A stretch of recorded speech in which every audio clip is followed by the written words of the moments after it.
el contador Horacio Simes, que es decano de la Facultad de Ciencias Económicas de la Universidad Nacional de Misiones.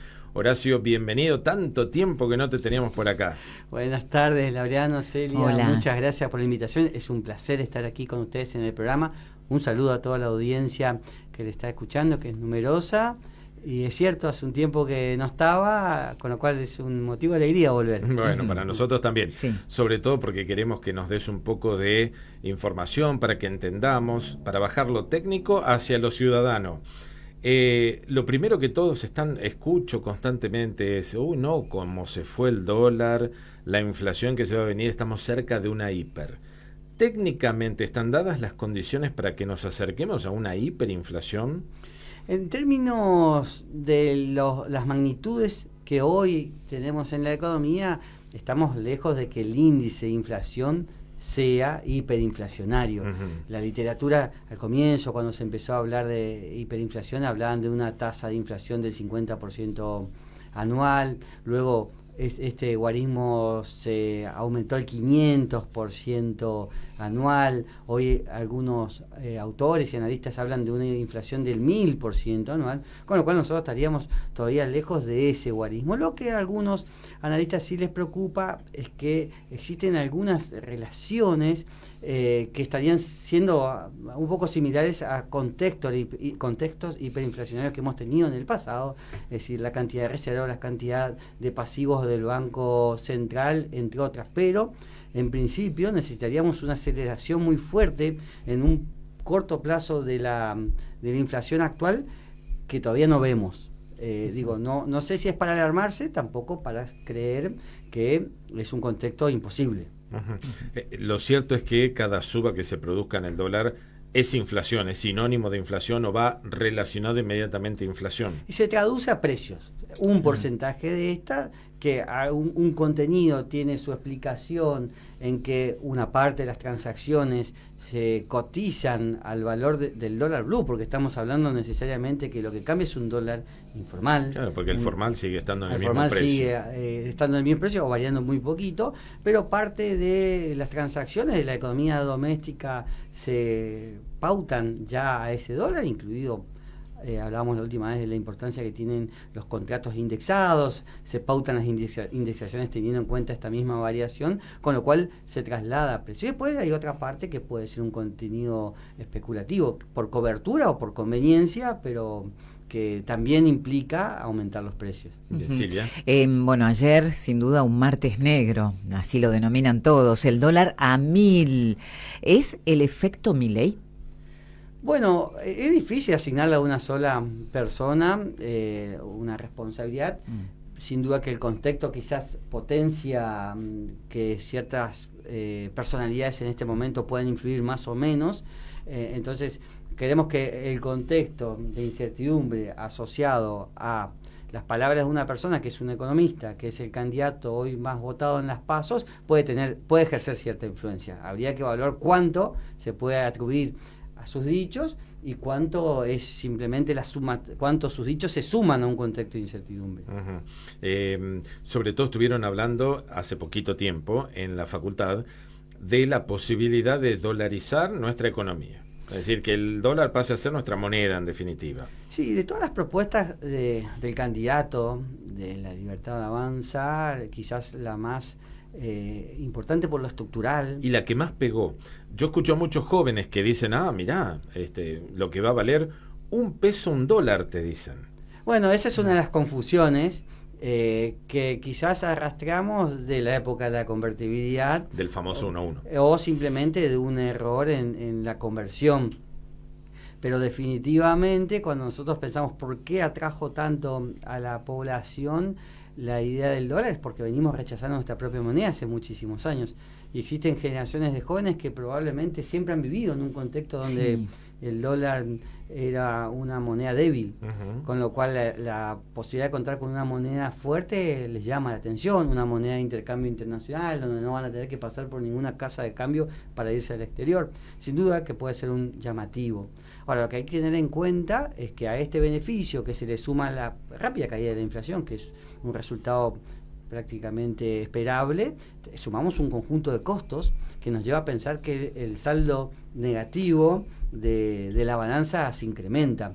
Y esto nos ha convocado desde la Facultad de Ciencias Económicas, a partir de un grupo de no docentes, estudiantes y graduados, sí, a generar una charla de debate con dos docentes expertos en la materia, referentes de la economía, de la macroeconomía y de la microeconomía, como es el caso del contador Adolfo Safran, que es titular de nuestra materia Macroeconomía 1, ministro de Hacienda de la provincia de Misiones, y del doctor Juan Dip, que es titular también de Economía Monetaria y especialista en cuestiones vinculadas también con el comercio exterior, nos ha permitido debatir sobre este tema tan importante como la dolarización y llegar a algunas conclusiones que trajeron ellos a la mesa, pero que se ha compartido con un público que superó las 200 personas, entre estudiantes, comunidad educativa en general y comunidad posadeña en general. Es un tema convocante. Sí. Y que nos permitió conocer un poco más en detalle las condiciones que se requieren para una dolarización, los pros y los contras. Claro, ¿y estamos en condiciones de pensarlo? No, en el muy corto plazo ya el mismo candidato que le anunció empieza a promover que no sería de tan corto plazo, porque definitivamente algunas condiciones son difíciles de visualizar. La pregunta principal es ¿de dónde saldrían los dólares? La segunda pregunta es ¿cuál sería el tipo de cambio que se fijaría? Y a partir de allí tenemos que empezar a evaluar los ganadores y los perdedores y las compensaciones que deberían darse en un cambio de moneda. Pero lo que a nosotros, los que estudiamos la economía y participamos en términos teóricos de la misma, nos preocupa es la pérdida de una herramienta fundamental que es la política monetaria. La política monetaria como la capacidad que tienen los países de utilizar el Banco Central como, por ejemplo, prestamista a última instancia, es decir, salir a dar liquidez a los bancos ante una necesidad para expandir la capacidad prestable de estas entidades, o la capacidad de fijar la tasa de interés, que regula a su vez una variable importante como es la inversión en un país. Esto lo perderíamos como país, pasaríamos a depender de las políticas monetarias de la Reserva Federal. Entonces, a veces el costo se visualiza demasiado alto. Y una cuestión que dejó bastante clara el contador Safran, que a mí me gusta destacarla desde que la vi estos días, es cuáles son las condiciones que necesitaríamos para que la dolarización se lleve adelante, que son los síntomas que hoy vemos en la economía argentina que debemos recuperar. Por ejemplo, el déficit fiscal, la acumulación de reservas, el acomodar los precios relativos. Bueno, todos esos son elementos que tenemos que tener ordenados antes de la dolarización. Pero si ordenamos esos elementos, ya no necesitamos dolarización, porque la economía estaría estabilizada. Entonces, la pregunta que nos hacemos, si las reformas necesarias para implementar la dolarización son las reformas que necesita el país para mejorar su propia economía en pesos, bueno, entonces no necesitamos dolarización en principio, ¿no? Para resolver los problemas que la experiencia histórica en otros países ha demostrado que la dolarización no resuelve el problema del déficit fiscal, no resuelve el problema de la balanza comercial, es decir, el intercambio con el exterior, y al contrario parece que termina disminuyendo el Producto Bruto Interno. ¿Esto por qué? Lo podemos explicar con la experiencia argentina en la época de la convertibilidad. Al dolarizar la economía, nos atamos a una moneda más fuerte que la nuestra, con una productividad distinta, con lo cual nuestros bienes se encarecen respecto a los bienes extranjeros. Esto facilita las importaciones, debilita las exportaciones y de alguna manera afecta a la industria nacional. Bien. ¿Con Milei o sin Milei? ¿El peso va camino a la desaparición a partir de esta desvalorización que tiene frente al, por mencionar el dólar, ¿no? Pero puede ser el real, puede ser hasta el guaraní, ¿no? Que viene en picada el peso en la cotización. ¿Crees que un futuro gobierno, no importa qué color sea, estará pensando en cambiar la moneda? Es tan fácil decir, mañana no más peso, vamos a llamarlo, no sé, el Milei, ¿no? ¿Es tan fácil decir eso en un país? Bueno, depende de las condiciones. Yo creo que todavía no están dadas las condiciones para pensar. En general, el cambio de moneda obedece a la desconfianza muy generalizada de la misma, a la necesidad de quitar los efectos nominales de la inflación también. Le sacamos los ceros y empezamos un poquito. No, hoy vemos que no tenemos monedas casi circulando porque ya no las ocupamos. No. Entonces, es un plan posible, pero yo creo que existen otras herramientas de control previas. Es decir, necesitamos un plan de estabilización un poco más decidido, con más fortaleza y con mucho apoyo social. Es decir, lo que hoy no se ha podido lograr, creo, sobre todo porque hemos vivido un año preelectoral, si se quiere, básicamente, es un acuerdo de fuerzas, con un solo objetivo. Independientemente de la cuestión electoral, nos tenemos que poner de acuerdo en estas variables.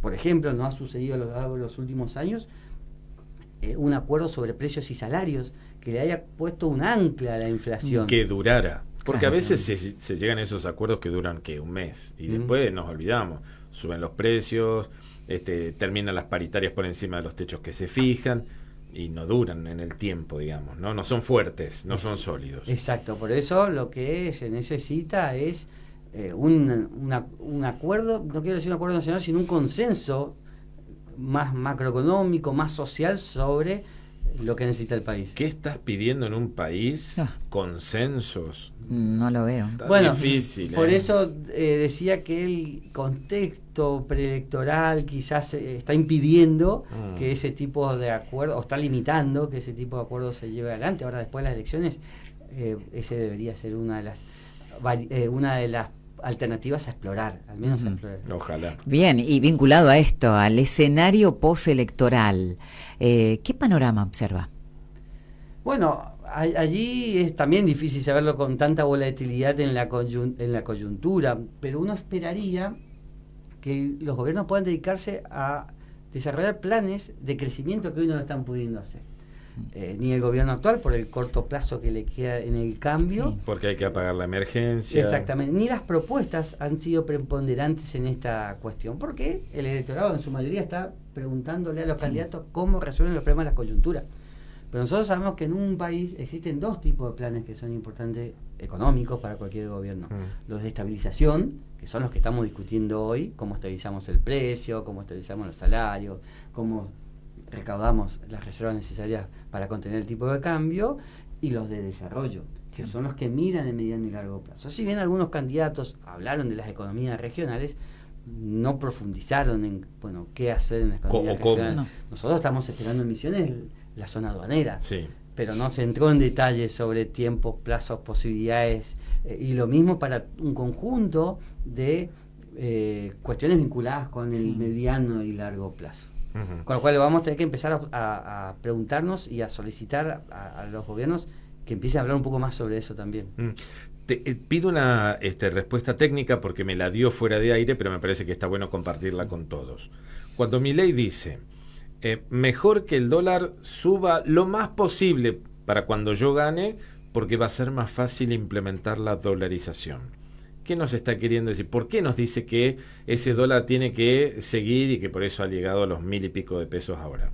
Y por la conversión, el tipo de cambio es la relación entre cantidad de pesos y cantidad de dólares. A mayor tipo de cambio, menor cantidad de dólares se necesita para absorber la base monetaria que hoy tenemos circulando, con lo cual va a ser más fácil conseguir la cantidad de divisas necesarias para proceder a un proceso de dolarización. Bien. Y cuando Milei nos dice, no pongan plazos fijos, porque no les va a servir. Y hubo algunos que fueron al banco a sacar la plata y tratar de buscar dólares en el mercado informal. ¿Es tan así? Digo, ¿no te sirve poner un plazo fijo? Bueno, allí hay dos cuestiones a analizar. En primer lugar, en economía existe algo que se llama, y se conoce mucho, que es las profecías autocumplidas, y que de alguna manera también anticipan y limitan los resultados de la política económica. Si nosotros todos supiéramos que el gobierno nos va a confiscar los depósitos el próximo mes, no depositaría. No. Entonces anticipamos. Y si alguien dice no deposite porque va a perder, las profecías autocumplidas, sobre todo en un contexto de alta incertidumbre que facilita los comportamientos de manada movidos por el pánico, puede llevar a que la gente retire dólares. Nosotros sabemos hoy que los dólares, los plazos fijos, depende del tipo de plazo fijo, pero si hablamos en el que maneja la mayoría, que son los plazos fijos tradicionales, bueno, son los que menos rentabilidad están presentando respecto a otros mecanismos de inversión. Para ganarle a la inflación. Exactamente, plazos fijos ajustable en UVA, fondos comunes de inversión, CDR, existe un conjunto de otras herramientas financieras de las que se disponen en los bancos que tiene mejor rentabilidad para ganar la inflación. El plazo fijo tradicional quizás es de los más conservadores y por lo tanto el de menor rentabilidad, de los menores rentabilidad. Pero sobre todo con ese tipo de mensajes, ¿corre riesgo nuestro sistema financiero hoy? Los bancos dicen, nosotros tenemos liquidez y el Banco Central podría auxiliar, tiene los fondos como para sostener la situación financiera del país. Bueno, los bancos salieron a responder a través de comunicados de que el sistema en pesos hoy está en condiciones de responder a la demanda. Ahora, sin duda que una corrida de magnitudes más siderales siempre va a ser difícil de contener, con lo cual lo que hay que tratar de mantener a la población tranquila para que no se disparen estos comportamientos tipo corridas que realmente después generan dificultades de contención. Conoces y mucho el mundo financiero, ¿no?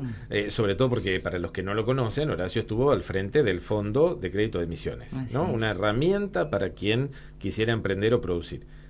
Vamos camino por un tiempo a que el crédito cada vez sea menor, o sea, que haya menor oferta de crédito para las personas a una tasa razonable que últimamente no lo viene siendo, ¿no? Más de 200%. Pero digo, ¿vamos a un momento en el cual va a haber menos oferta disponible?